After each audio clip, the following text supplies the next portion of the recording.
speak to you today with feelings of profound sorrow.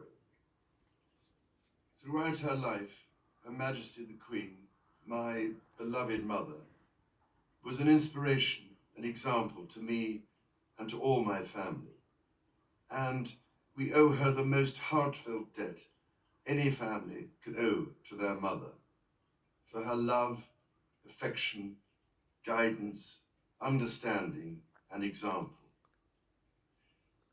Queen Elizabeth was a life well lived, a promise with destiny kept, and she is mourned most deeply in her passing.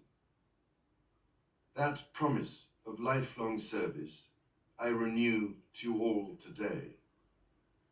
Alongside the personal grief that all my family are feeling, we also share with so many of you in the United Kingdom, in all the countries where the Queen was head of state, in the Commonwealth and across the world, a deep sense of gratitude for the more than 70 years in which my mother, as Queen, served the people of so many nations.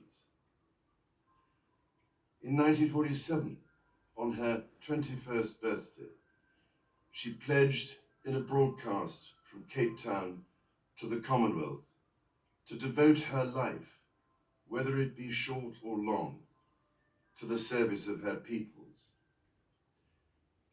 That was more than a promise. It was a profound personal commitment which defined her whole life.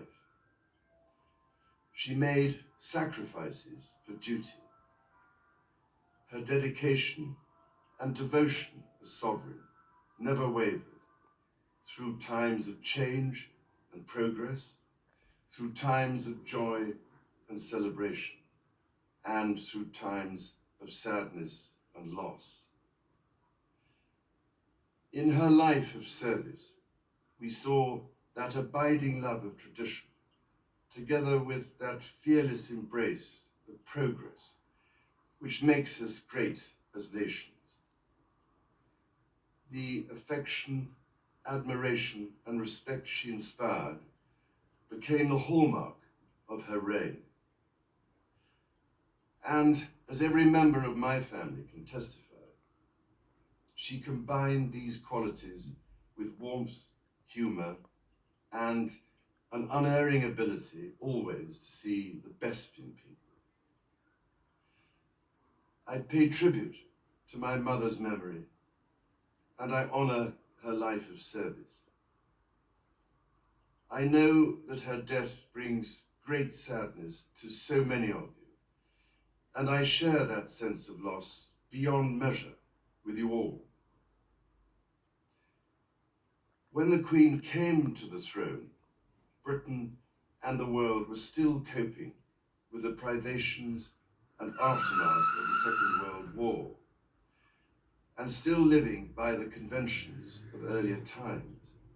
In the course of the last 70 years, we have seen our society become one of many cultures and many faiths. The institutions of the state have changed in turn. But through all changes and challenges, our nation and the wider family of realms, of whose talents, traditions, and achievements I am so inexpressibly proud, have prospered and flourished. Our values have remained and must remain constant.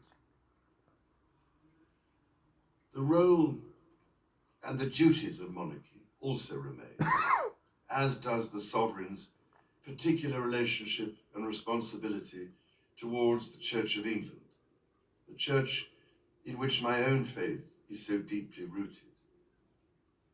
In that faith and the values it inspires, I have been brought up to cherish a sense of duty